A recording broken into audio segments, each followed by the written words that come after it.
C'est l'heure de notre débat de société dans Sens Public, débat volontairement décalé de l'actualité avec la dette de la France au programme. Ce soir, notre pays emprunte 1 milliard d'euros par jour depuis l'an dernier. Samia Dechir. Comme la crise financière de 2008, celle du Covid-19 a plongé les comptes de l'État français dans le rouge. En 2020, la dette publique, c'est-à-dire tous les prêts que la France n'a pas encore remboursés, est passée à 115% du PIB, soit une augmentation de près de 20 points en un an. Un niveau resté stable depuis. En 2022, le gouvernement prévoit une dette à 114% du PIB, un chiffre qui pourrait cependant être revu légèrement à la baisse. Nous allons revoir nos hypothèses pour que cette croissance en 2021 ne soit pas à 6 mais à 6,25%. Alors on peut se dire que passer de 6 à 6,25, ça n'est pas beaucoup. C'est énorme économiquement. Cela a des conséquences sur le niveau du déficit et sur le niveau de la dette. Mais il n'y aura pas de miracle. Le niveau de la dette restera élevé cette année. Trop élevé pour Jean-François Husson, rapporteur général de la Commission des finances du Sénat. Il n'y avait pas d'argent magique. Pour la dette, il n'y aura pas d'ardoise magique. Vous savez, ce qui faisait qu'on secouait notre ardoise et tout ça disparaissait. Et donc, il y aura un prix à payer. Aujourd'hui, l'exécutif, le gouvernement, doit donner tous les éléments pour montrer quel est l'effort, quelles pistes d'économie on imagine, quelle baisse de la dépense publique. Plan d'urgence, plan de relance, plan d'investissement. Pour soutenir l'économie, le gouvernement a fortement augmenté les dépenses publiques. Près de 7% en 2020, plus de 3% cette année. La gauche aussi s'inquiète du creusement de la dette pour les générations futures. Mais plutôt qu'une réduction des dépenses, elle suggère d'augmenter les recettes. S'il y a beaucoup de nos concitoyens qui souffrent de la crise, il y a aussi un certain nombre de secteurs qui en ont tiré d'éminents profits et de grands bénéfices. Et donc qu'on appelle à une forme de contribution de solidarité ne me paraîtrait pas du tout de mauvaise politique. D'après les prévisions du gouvernement, le niveau de la dette publique devrait rester au-dessus des 115% du PIB, au moins jusqu'en 2026. La dette, est-ce qu'on va dans le mur? Est-ce qu'il faut forcément s'en inquiéter? On en débat. Agnès Verdier-Molinier, bonsoir. Bonsoir. Bienvenue, vous êtes directrice de la fondation IFRAP, think tank indépendant qui évalue les politiques publiques. Vous publiez « La France peut-elle tenir encore longtemps ?» C'est aux éditions Albin Michel et évidemment la question de la dette est au cœur de cet ouvrage. Il n'y a pas que ça, mais c'est vraiment une des questions importantes. Mathieu Plane, bonsoir. Bonsoir. Bienvenue, vous êtes économiste, directeur adjoint du département analyse et prévision de l'OFCE. J'accueille également Éric Delannoy. Bonsoir. Bonsoir. Économiste, président du cabinet de conseil Tenzing, et Mathieu Croissando qui est toujours à mes côtés. Un peu d'histoire économique, tiens, pour commencer. À la fin des années 70, la dette représentait 21% du produit intérieur brut français. Regardez cette courbe, on est à 122%. Alors, enfin, c'est une projection pour cette année 2021. Quand on voit ça, on se dit il faut forcément être inquiet. Agnès Verdier-Molinier, est-ce que vous êtes d'accord avec ça? Faut-il forcément s'en inquiéter? Écoutez, ça dépend d'où vient cette dette. Voilà. Depuis les années 90, on s'est beaucoup endetté. On va bientôt vers les 3 000 milliards de dettes. Cette année, là, 2022, là, on est en train de débattre du budget, ici même au Sénat aussi. Et ce budget va nous emmener à 2 950 milliards de dettes publiques pour la France. Et ça, c'est seulement la dette au sens de Maastricht. Parce qu'il y a aussi beaucoup de dettes hors bilan. J'en parle abondamment. Il y a à peu près 5 000 milliards de dettes hors bilan, aussi d'engagement de l'État, qui ne sont pas comptés dans cette dette. Alors, on s'est endetté beaucoup pour fonctionner et pas beaucoup pour investir. Depuis les années 90, plus de 900 milliards de dettes pour fonctionner, moins de 700 milliards de dettes pour investir. Donc le problème, c'est que finalement, on creuse du déficit pour payer des salaires, des retraites, de l'assurance chômage, etc. Et à la fin, ce n'est pas quelque chose de pérenne, c'est des milliards qui s'envolent. Oui, il faut sortir de cette spirale. Alors, si on s'était endetté comme l'Allemagne à peu près, pour investir, finalement, on aurait juste investi, on ne se serait pas endetté autant pour fonctionner. Et on serait au même niveau d'endettement que les Allemands. Donc aujourd'hui, le problème aussi, c'est la divergence et le décrochage de la France par rapport à l'Allemagne. 115% de dette pour la France, quand les Allemands vont être à 75% de dette par rapport à leur richesse nationale. Ça, c'est inquiétant parce qu'on est dans une zone monétaire. On a un couple franco-allemand. Et finalement, au début des années 2000, on était à peu près au même niveau. et maintenant, on a complètement divergé. Voilà, c'est toutes ces questions-là, mais il y a plein d'autres questions sous-jacentes. Mais bon, on va y venir évidemment dans le débat. Mathieu Plane, votre analyse, même question sur l'inquiétude face à ces chiffres. Alors l'inquiétude, on peut légitimement l'avoir. Après, est-ce que ça apporte des solutions? J'en suis pas sûr. C'est-à-dire, c'est essayer de comprendre ce qui se passe. C'est-à-dire, il y a effectivement une forte hausse de la dette publique, comme on peut le voir. Il y a quand même deux crises majeures, 2007-2020, faut pas oublier, cette forte hausse de la dette publique, c'est le fameux quoi qu'il en coûte, c'est la façon de préserver l'économie, éviter les faillites, la hausse du chômage. Quand on parle de sacrifice des générations futures, le vrai sacrifice, c'est s'il y avait un chômage de masse et que les jeunes ne trouvaient pas du travail. Il se trouve que justement la croissance est plutôt dynamique, qu'on a des créations d'emplois, donc c'est ce qui a été fait en France, mais partout dans le monde. Ça, c'est le premier point. Ça, c'est sur la dernière période. La dernière période. L'autre point qui est assez paradoxal, c'est que cette dette est très élevée, c'est vrai. Depuis 70 ans, on n'a même jamais... Là, ça remonte à 40 ans, mais depuis 70 ans, on n'a jamais eu une telle dette. Mais on n'a jamais eu si peu de charges d'intérêt. C'est un peu le grand paradoxe aujourd'hui du coût de l'endettement. Si vous reprenez la même chose, votre graphique, vous le faites depuis la fin des années 70, on paye aujourd'hui 1% du PIB en charges d'intérêt, donc ce qu'on va rembourser réellement. C'est l'équivalent de ce qu'on payait au début des années 80 quand on avait 20 points de dette publique. Donc les taux d'intérêt et la politique monétaire sont fondamentales pour créer une soutenabilité de dette publique. Ça ne veut pas dire qu'il ne faudra pas faire d'efforts budgétaires à un moment, qu'il ne faut pas donner de la priorité à de l'investissement, mais la question de la soutenabilité, notamment des dettes publiques, elle se pose aussi vis-à-vis des créanciers et de la charge d'intérêt que vous posez. Vous dites que les conditions restent favorables, donc... Alors, le monde macroéconomique a changé en fait, sur plein de choses. C'est que les politiques monétaires ont des rôles qui sont très différents de ce qu'on avait il y a 20-30 ans. Et deuxièmement, on a une épargne mondiale qui est extrêmement abondante, ce qui fait qu'on a des taux d'intérêt très bas et qu'il y a une demande très forte pour des actifs dits sûrs. Et paradoxalement, même avec une dette très élevée, vous êtes un actif sûr. Effectivement, ça peut poser question, mais la question de dire il faut revenir au monde d'avant et à 60% d'aide publique n'aurait pas beaucoup de sens, en tout cas actuellement. Et Éric Delannoy, j'ai lu que la France prévoyait d'émettre 260 milliards d'euros de dette publique à moyen et long terme là en 2022. Et effectivement, si je reprends l'argument de Mathieu Plane, on trouve beaucoup de monde pour nous prêter, c'est ça? Oui, on trouve beaucoup de monde d'abord pour plein de raisons. La première, c'est que d'abord tout le monde s'endette et que donc s'endetter n'est pas un mal aujourd'hui. Ouais. La deuxième raison, c'est que la France, mine de rien, par rapport à cette dette qui est colossale, a un ensemble d'actifs très importants. Actifs en termes d'actifs publics, actifs d'infrastructures, qui donnent confiance dans la capacité de pouvoir un jour pouvoir la valoriser. Typiquement, quand les pays d'Amérique latine se sont endettés dans les années 80, on n'avait pas en face ces actifs. Le seul actif qu'il y avait, c'était des actifs de matières premières et on savait qu'il y avait des problématiques par ailleurs de corruption qui empêchaient de les valoriser. Donc les actifs sont très important dans les sociétés pour pouvoir se dire est-ce que la signature est bonne ou n'est pas bonne. Enfin, on est sur, mine de rien, c'est ce qu'évoquait Mathieu, quand on s'endette aujourd'hui, on diminue la charge d'intérêt parce que dans la dette, il y a à la fois une nouvelle dette, faire face au déficit public, mais il y a aussi ce qu'on appelle le rollover de la dette, donc le fait on s'endette pour rembourser une dette précédente, qui en général était beaucoup plus chère.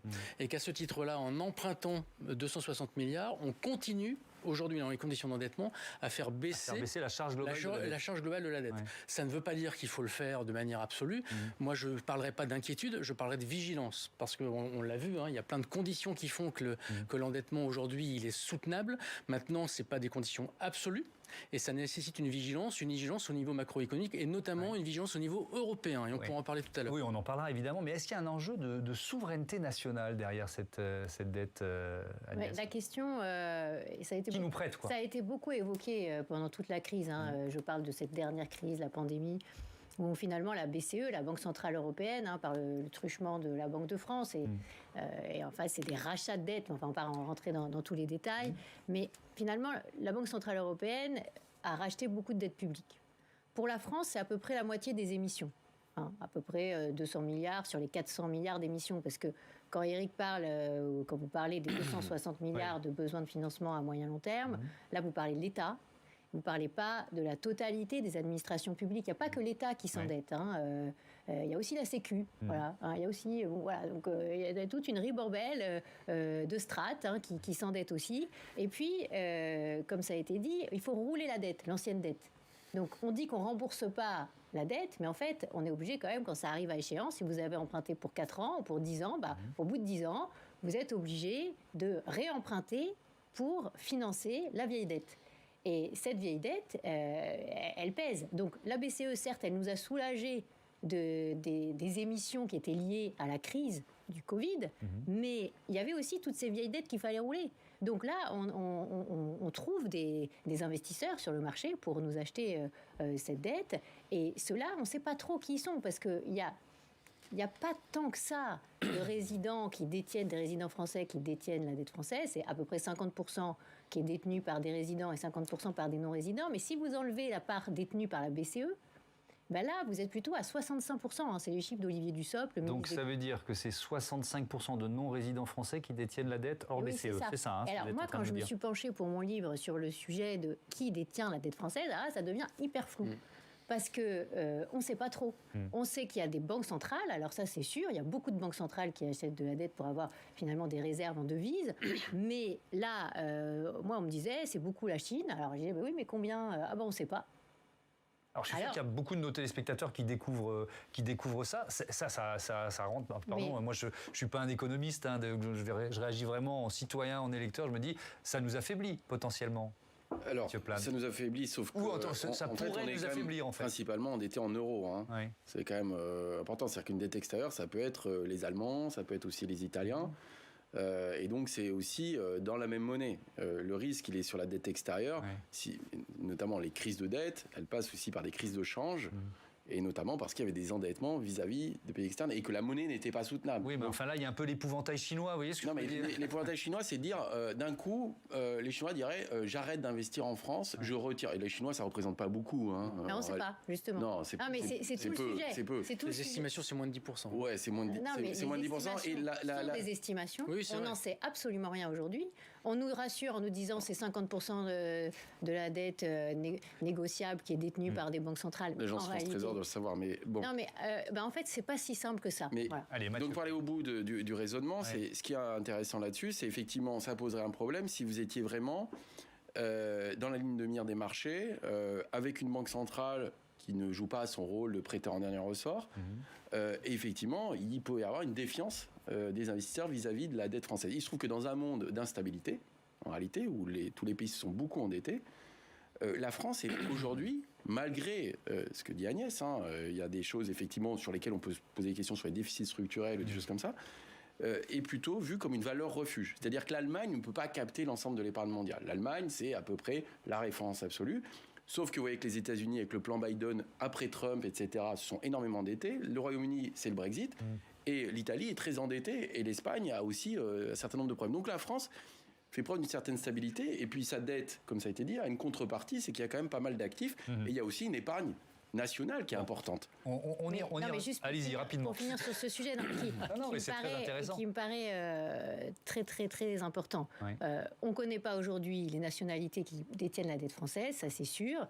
Il faudrait une information, pas forcément sur les identités, mais où se loge, dans quel pays la dette française. Oui, on peut considérer que c'est une transparence demandée par les citoyens. C'est ce qu'ont demandé d'ailleurs les parlementaires, qui ont demandé des informations à Bercy sur ce sujet, à la fois à l'Assemblée et au Sénat, et pour l'instant, ils n'ont pas encore de réponse. Donc j'espère qu'à un moment, ils auront des réponses. Le Trésor américain donne beaucoup plus d'informations sur où sont les détenteurs de la dette en termes géographiques par rapport à ce que nous avons, qui est vraiment très très faible en information. Et vraiment, le sujet, c'est aussi de se dire que c'est beaucoup des non-résidents en France, beaucoup plus des non-résidents en France que dans les autres pays. Les États-Unis, ils sont très endettés. Mais il n'y a que 30% de la dette américaine qui est détenue à l'étranger. Les Italiens sont très endettés, mais il n'y a que 30% de la dette italienne. On boucle Éric Delannoy sur la question de la souveraineté, et puis après, on va parler un peu plus de politique, parce qu'il y a aussi un enjeu politique autour de la dette. La question de la souveraineté, pour moi, aujourd'hui, n'est pas un sujet, parce qu'effectivement, si on devait faire le diagramme de qui prend la dette, on s'apercevrait que finalement, la dette, elle est détenue par l'Europe pour beaucoup, un peu par les États-Unis, très peu par la Chine. Et pourquoi c'est difficile d'avoir cette information-là et pourquoi c'est même dynamique et compliqué? C'est simplement parce que quand une banque achète de la dette, elle l'achète certes pour avoir des réserves, notamment quand c'est des non-résidents, mais elle l'achète aussi pour des instruments de couverture.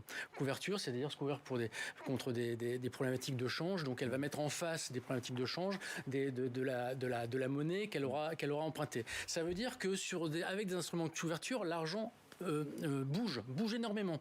Et donc, il est très difficile d'avoir une photo à date de ce qui se passe. C'est volatile. Et c'est très volatile. D'autres pays arrivent à le faire beaucoup mieux. Allez, je reprends la main pour parler un peu de politique. Mathieu, est-ce que pour vous, c'est un thème de campagne, la dette? En tout cas, c'est pas un bon thème de campagne. Alors, je dis pas que ça n'est pas un sujet important, et on est d'ailleurs là pour en parler. Mais on se fait pas élire en faisant de la dette l'axe central de sa campagne. Quelques-uns s'y sont essayés. François Bayrou qui répétait la dette comme un mantra, ça l'a jamais fait gagner. François Fillon s'y essayé la dernière fois. Alors, il a perdu pour d'autres raisons, mais il avait commencé à décrocher avec un programme de finances publiques qui était quand même d'une orthodoxie quasi punitive. Et en fait, c'est assez compréhensible parce que c'est pas une préoccupation majeure des Français. L'Institut ELAB, par exemple, a demandé il y a 15 jours aux Français quelles étaient les priorités pour eux, comment feraient-ils leur choix pour la présidentielle. Et en gros, la dette arrive en 13e position dans les thèmes, très loin derrière les premiers qui sont le pouvoir d'achat, la sécurité, la santé. C'est pas non plus anormal parce que ce sont des mécanismes très compliqués, ce sont des sommes qui dépassent l'entendement, et puis tout ça paraît loin parce qu'on dit oui on va rembourser, mais voilà, on n'a pas l'impression que ça va venir tout de suite. Donc ça c'est la deuxième raison. Et puis enfin, dans une campagne, c'est quand même plutôt le temps des dépenses que le temps des économies. On fait plutôt campagne sur des dépenses. La dette, en fait, la question de la dette, elle intervient souvent en deuxième rideau, à partir du moment où on commence à s'intéresser au chiffrage des programmes et qu'on demande aux candidats, bon, c'est bien gentil, mais comment vous allez financer tout ça? Mais je disais, jusqu'à présent, ça fonctionnait comme ça. Cette année, il y a quand même une petite exception. C'est qu'est arrivé dans le débat public le thème de la dette, après la crise Covid, et notamment celui de la dette Covid, après la proposition d'économistes de l'annuler. Et c'est comme ça d'abord que c'est venu dans le débat politique. Est-ce qu'il y a des candidats à la présidentielle, on va faire un peu la liste, qui proposent justement de l'annuler, cette dette Covid? Alors, il y a Jean-Luc Mélenchon, qui lui, en tout cas, considère que la dette a atteint un niveau irremboursable, dit-il. Il a calculé, ce sont ses calculs, selon lui, s'il y a 1,5 point de croissance par an, il faudrait 240 ans, selon lui, pour l'honorer. Et il propose en tout cas d'annuler la part de la dette française qui est détenue par la Banque Centrale Européenne, pour commencer. Arnaud Montebourg, lui, il plaide pour une annulation concertée de tous les États des membres de la zone euro pour annuler la dette Covid. Pour le reste, les autres candidats de gauche sont assez discrets. Le patron du PS, Olivier Faure, lui proposait plutôt de faire une taxe sur les profiteurs de la crise, les GAFAM, la grande distribution, le Big Pharma. Anne Hidalgo, peut-être qu'elle a d'autres problèmes de dette dans sa ville de Paris, en tout cas, n'a rien dit sur le sujet de la dette nationale. Quant à Yannick Jadot, lui, il estimait au printemps qu'à partir du moment, et on en a parlé, où on connaissait des taux d'intérêt négatifs, c'était pas un problème pour le moment. Et les autres candidats, enfin, si on se tourne vers l'exécutif. Alors, l'exécutif, évidemment, il n'est pas question d'annuler la dette Covid, Bruno Le Maire l'a répété. Du côté de la droite, pas question non plus. On parle pas beaucoup de finances publiques, sinon pour taper sur le bilan d'Emmanuel Macron, oubliant un peu vite que eux aussi, quand ils étaient au pouvoir, ont connu une crise, et que, notamment sous Sarkozy, la dette a explosé. Et puis enfin, Marine Le Pen, et ça c'est pas inintéressant, elle s'est saisie de cette question pour essayer de se donner une crédibilité économique qui lui faisait cruellement défaut en 2017. Donc elle s'est dit, faire plus orthodoxe que moi, tu meurs. Et donc elle a décidé de prôner le remboursement de la dette, en disant, quand vous expliquez à vos créanciers que vous n'allez pas les rembourser, c'est assez difficile d'aller leur redemander éventuellement un prêt par derrière. Elle sait de quoi elle parle pour le coup, puisqu'on rappelle qu'elle est quand même à la tête d'un parti très très endetté. Il y a quand même aussi Édouard Philippe qui a fait une grosse alerte sur la dette. Tiens, on va l'écouter, Édouard Philippe. C'était le jour de la création, le jour de la création de son parti. Je vous redonne la parole juste après. Écoutons Édouard Philippe, allons-y. L'ordre dans la rue, l'ordre dans les comptes, ça me paraît le premier défi. Et ça me paraît des défis cruciaux. Oui, c'est court, mais c'est clair. Oui, la une de Challenge était quand même très, très forte, et c'était vraiment l'alerte sur les comptes publics, l'alerte sur la dette. Certes, Mathieu Plane a très bien souligné qu'on a une charge de la dette qui est très faible aujourd'hui, autour de 36 milliards, ce qui est extrêmement faible. Néanmoins, tout ça est très artificiel. C'est parce que la Banque centrale rachète massivement encore des dettes publiques qu'on fait baisser aussi les taux. Et il faut se souvenir de mars 2020, où tout d'un coup, il y avait des écarts de taux entre la France et l'Allemagne. Quand même, mars 2020, déjà, les alertes. Mais oui, mais à ce moment-là, qu'a fait la Banque centrale ? Elle a gonflé les rachats de manière massive de dettes publiques pour éviter que les taux augmentent. Donc, en fait, les taux que nous connaissons aujourd'hui sont des taux artificiellement bas. Et ça, l'agence France... En 2019, ils étaient déjà très bas. Et on sait très bien que si on était à 3 ou 4%, ça a été calculé à 4% de taux sur la dette française, Attendez. Très théorique. Oui, mais vous croyez vraiment que les taux vont rester aussi bas qu'aujourd'hui? Mais c'est une décision qu'il faut prendre. Personne autour de cette table n'en sait rien. Donc se préparer, c'est se préparer pour la prochaine crise. En 2023... Donc vous dites quoi? Vous dites si on est à des taux... Parce que tiens, il y a... Si on est à 4%, c'est 80 milliards de coûts annuels de la dette. On était à 5%. C'est énorme, c'est énorme. Pardon, que ça ne soit pas trop technique. Je donne des chiffres que tout le monde peut comprendre. Je reprends la main une seconde. Taux d'emprunt pour l'État à 10 ans, on a comparé, parce qu'il faut effectivement avoir un peu de mémoire. 1980, on était à 16%. Voilà. 16%. 2010, 5%, et aujourd'hui, on est à 0. Oui. Donc vous dites, attention, on peut se passer à 5. De toute façon, ça va remonter. Il faut arrêter de se cacher. Vous n'êtes pas d'accord? Non, je suis pas d'accord sur ce sujet. Surtout qu'en 2023, on a 180 milliards de dettes anciennes qui arrivent à échéance. Éric Delannoy. Je suis pas d'accord pour plein de raisons. La première raison, c'est que, exactement comme l'a commencé à l'évoquer Mathieu, c'est qu'avant qu'on ait une dette globale à 4%, il faudrait qu'on puisse avoir roulé la dette de manière à ce que la dette qui était très faible, où on a même des dettes négatives, puisse être à 4%. Donc déjà, oui, donc c'est déjà la dette ancienne. Sachant que les maturités, la dette ancienne, elle arrive beaucoup à échéance. Ce qu'on appelle les maturités. Il faut voir que la France aujourd'hui s'endette sur de plus en plus long terme. Qu'aujourd'hui, quasiment la moitié de la dette est au-delà de 10 ans, alors qu'avant, on était sur des maturités autour de 5 ans. Donc ça veut dire que pour avoir une dette à 4%, déjà, il faudrait qu'au moins tabler sur 10-15 ans. Bon, là-dessus, personne ne peut prédire ce que seront les taux à 10-15 ans. Premier élément. Deuxième élément, il y a un enjeu au niveau de la Banque Centrale Européenne. La Banque Centrale est un formidable amortisseur de crise de dette. Pourquoi ? Parce que d'abord, elle a son propre système d'endettement. Deuxièmement, c'est une Banque Centrale qui fonctionne pas comme une banque. Et donc l'idée qui consiste à dire que la Banque centrale ne peut pas faire n'importe quoi, c'est une idée orthodoxe qui a été battue en brèche par les taux négatifs dont tout le monde pensait que c'était pas possible. D'accord ? Ça a duré combien de temps d'ailleurs ? Pardon ? Les taux négatifs, ça fait combien de temps que ça dure ? fait 2 ans à peu près qu'on est sur des taux négatifs. C'était 2019 à peu près. Et donc en fait, pour ne pas être trop technique, on a remplacé avec une politique monétaire qui n'avait plus de marge de manœuvre, puisque les taux sont à 0 voire négatifs, par une politique de gestion bilancielle de la dette, avec le rachat des actifs.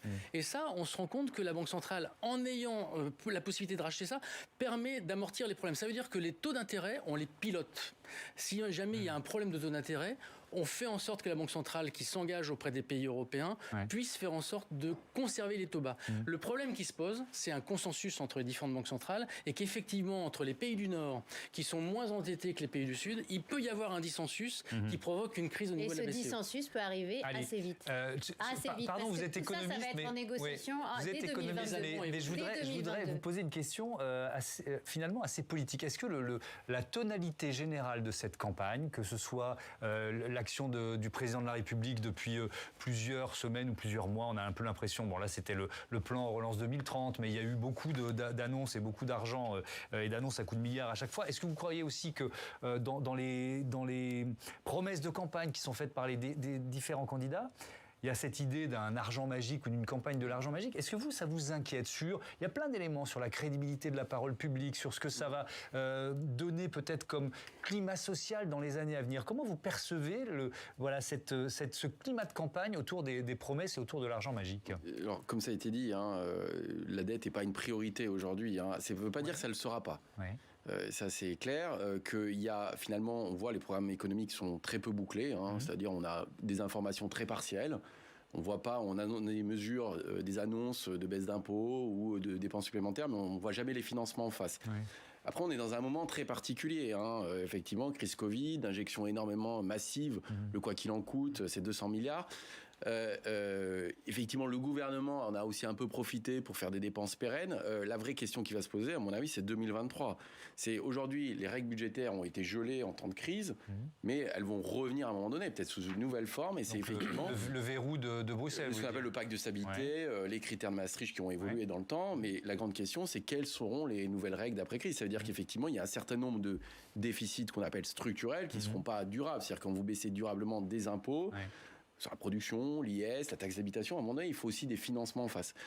Là, aujourd'hui, on est dans une période très particulière où la priorité est donnée à la croissance, à l'investissement, ce qui est très bien, mais il y a un moment, il y aura un atterrissage quand même. Donc, je veux dire, c'est pas la priorité du moment, et les candidats l'ont bien compris, Mais il peut y avoir quand même des forces de rappel, j'irai à partir de 2023, et notamment elles ne viendront pas des marchés, mais elles viendront des questions européennes et justement du consensus nouveau à trouver sur ces règles budgétaires avec les partenaires européens. Ouais, sur le climat social, Agnès Verdier-Molinier, un gouvernement qui dit non après des manifestations et des revendications alors qu'on est sorti d'une période où d'un seul coup on a trouvé de l'argent massivement, alors certes poussé par la crise sanitaire, qu'est-ce que ça peut donner dans les prochaines années? Je trouve que les additions qui ont été faites sont des additions vraiment gonflées. Quand on a souvent parlé des 450 milliards qui avaient été mis sur la table, c'est faux en fait. Il y a 160 milliards de PGE, de prêts garantis par l'État pour les entreprises, mais c'est pas cadeau. Ça va être remboursé. Donc on fait des additions qui faussent complètement le jugement du citoyen. Et ça, c'est extrêmement mauvais. Par ailleurs, vous dites, est-ce qu'il y a des propositions d'argent magique, de dépenses très importantes des différents candidats? Nous, évidemment, la Fondation IFRAP, on est en train de commencer à chiffrer tout ça, et c'est assez marrant d'ailleurs. Mais pour l'instant, on ne l'a pas encore publié. Et puis, il y a encore des choses à affiner sur les propositions. C'est encore assez flou. Les programmes ne sont pas très, très documentés. Donc, on va s'abstenir de publier pour l'instant, mais il y a des choses assez rigolotes. Néanmoins, moi, je regarde beaucoup ce que fait le gouvernement aussi. Parce que celui qui utilise l'argent magique le plus en ce moment, c'est quand même le gouvernement. Et Mathieu a eu totalement raison de le souligner. Il y a beaucoup de choses, de dépenses supplémentaires dans le budget 2022 qui commencent à être discutées, sur lesquelles finalement il n'y a pas d'information. Donc on a eu pour la première fois, moi j'ai jamais vu ça depuis toutes ces années où on travaille sur ces questions, où on a une loi de finances, mais on nous dit qu'il y aura 5 milliards de dépenses supplémentaires, mais elles vont arriver au fil de l'eau, quoi. Bon, avec le projet, le grand plan d'investissement qui va représenter 3 ou 4 milliards. Bon, outre le fait qu'on recycle énormément des crédits qui étaient déjà dans le pipe, avec ça, on l'a les dit programmes d'investissement d'avenir, quand on annonce 35 milliards d'investissements, souvent il y en a une partie qui avait déjà été annoncée. Il y en a 20 milliards qui sont déjà budgétés. Bon, bref, mais ça, c'est encore une autre chose. C'est pas nouveau. Moi, ce que je vois, c'est que la croissance 2021, elle est hyper boostée à l'hélium de la dépense publique. Et ça, c'est inquiétant. Et beaucoup plus qu'en Allemagne. C'est-à-dire qu'un tiers des 6% de croissance que nous avons, c'est-à-dire plus de 2 points de croissance, viennent de l'augmentation de la dépense. Et ça c'est vraiment un sujet qui, à mon avis, mérite d'être mis sur la table. Où est créée la valeur ajoutée ? Est-ce que c'est de la vraie valeur ajoutée ? Est-ce que c'est de la croissance qui est en fait surgonflée et payée sur du déficit qu'on va léguer aux générations d'après? Et Éric... ça me paraît très important. Mais on l'a bien compris. Et comme je vois qu'Éric Delannoy n'est pas tout à fait d'accord, je lui donne la parole. Là où je suis d'accord avec Agnès, c'est de dire qu'en fait, la dette, ce qui est important, c'est de savoir c'est pourquoi on s'endette. Et effectivement, il y a eu des incuries. Et ce qui risque de se passer dans la campagne présidentielle, c'est que comme il y a eu l'argent magique, on dit que ça va continuer. Et que donc les programmes vont être en surenchère de réformes, etc. Oui, mais le discours d'Emmanuel Macron, c'est de dire c'est de l'investissement. Il le dit à chaque fois qu'il annonce des mesures. Moi, ma conviction, c'est qu'on a isolé une dette qui s'appelle la dette Covid. Ce qui est assez drôle d'ailleurs, c'est que la dette de la crise de 2007-2008, qui était de l'ordre de 400 milliards, on l'a jamais isolée celle-là. On n'en a pas parlé, elle est rentrée dans le pot commun. La dette Covid, on l'a isolée. Pourquoi ? Parce que c'est quand même la première fois qu'on prend le parti dans un gouvernement de dire la dette doit servir à quelque chose. Or là, la dette Covid, elle sert à éviter un effondrement. Éviter un effondrement, c'est pas de la valeur créée, c'est pas de la valeur future. Celle-là, on pourra pas la rembourser, quoi qu'on en dise. C'est trop important, ça peut pas se rembourser par l'inflation, ça peut pas se rembourser par les impôts, ça peut pas se rembourser par la croissance. C'est pas vrai, il faudra trouver autre chose. Donc vous dites la dette Covid, il faut quoi, l'annuler ? Alors après, il faut réfléchir à comment on peut faire. Je vais pas m'avancer sur ce terrain-là parce que après il y a des effets d'annonce qui sont délétères. Si vous annoncez que vous pouvez annuler une dette, alors là c'est la foire à du coup on peut s'endetter, on peut faire ce qu'on veut puisqu'on peut l'annuler. Donc je pense qu'il y a un tempo pour pouvoir annoncer des solutions et ce tempo de mon point de vue n'est pas réuni. Donc c'est pas le moment d'actionner éventuellement ce mouvement d'annulation de la dette Covid. C'est pas le moment parce que ça donnerait des signaux économiques qui sont extrêmement délicats. Et de toute façon, on peut pas le faire tout seul. Non, mais après, c'est forcément une décision, j'imagine, européenne. Et puis en plus, aujourd'hui, les traités ne le permettent pas. Néanmoins, je voulais terminer sur le fait que il y a aujourd'hui de la dette qu'on veut faire, qui correspond au plan de relance européen, au plan de relance français, qui là correspond à de la valeur future. Parce que quand on dit qu'on va réhabiliter les centrales nucléaires, quand on dit qu'on va améliorer nos systèmes de santé sur les structures et non pas sur le financement des dépenses de santé, quand on dit qu'on va améliorer, qu'on va financer la transition écologique, on fait de l'investissement qui est de la création de valeur future. Donc l'endettement, moi, me pose pas de problème à partir du moment où il est pas cher, ce qui est le cas, et où il est affecté. Et aujourd'hui, on crée de plus en plus d'outils d'affectation de la dette. Donc de ce point de vue-là, ça paraît, de mon point de vue, être une saine gestion qui mérite d'être continuée et qui est quelle est la part du déficit qui est consacrée à l'investissement ? Franchement. Non, mais enfin aujourd'hui. Non, mais ça dépend. Le problème, c'est qu'on va pas être d'accord. On va pas être d'accord sur la notion d'investissement. C'est quand même. Moi, demain, si on me met 10 milliards sur la table pour dire il faut mieux payer les profs et réformer les pédagogies et faire en sorte d'améliorer la formation tout au long de la vie, je prendrais ça pour un investissement. Classiquement, dans le PIB, on prend ça pour une dépense. Sauf que ça, c'est dramatique. Sauf que vous n'avez pas constaté que la dépense par rapport au PIB entre la France et l'Allemagne en éducation, on est au même niveau. Mais sauf que l'Allemagne, sauf que les problèmes qu'on a, c'est pas l'Allemagne a un problème d'infrastructure majeur. L'Allemagne a des travailleurs pauvres. On met sur la table, en tant que contribuable, en tant qu'État payeur, on met autant quand on compte les pensions et les rémunérations. La France dépense plus pour les retraites. Les dépenses, budget par budget, mission par mission. Et quand on regarde, et quand on rentre vraiment à l'intérieur des chiffres, on se rend compte que le problème, c'est un problème d'allocation de moyens. Ce n'est pas un problème d'augmenter les moyens. D'accord, mais une fois qu'on a dit ça, on n'a rien résolu en fait. Mais si, parce que c'est un problème de statut. Parce qu'en France, vous dites à un professeur, je vous embauche à vie, vous aurez une très bonne retraite, vous ne serez pas très bien payé pendant votre carrière. En Allemagne, c'est différent. On dit, finalement, je vous embauche, vous aurez beaucoup plus d'heures à passer à l'école, il y aura moins de surveillants, vous aurez des obligations de rencontrer les parents toutes les semaines, etc. Tout ce qui se passe en Allemagne concrètement est très différent de ce qui se passe en France. Il y a moins de personnel de fonction support, il y a moins de surveillants, il y a plus d'heures passées et il y y a finalement des pensions. Oui. Allez, je voudrais revenir sur la dette Covid et qu'est-ce qu'on fait de la dette Covid. Il nous reste à peu près moins de 10 minutes, il reste 8 minutes. Et je vous propose d'écouter Thomas Piketty. C'était au mois de février dernier avec une centaine d'autres économistes. Il publie une tribune en faveur de l'annulation des dettes Covid détenues par la BCE. Écoutez-le, c'était sur France Inter. La Banque centrale européenne, elle-même, détient maintenant une très grande partie des dettes publiques de la zone euro. C'était environ 20% au début de l'année 2020.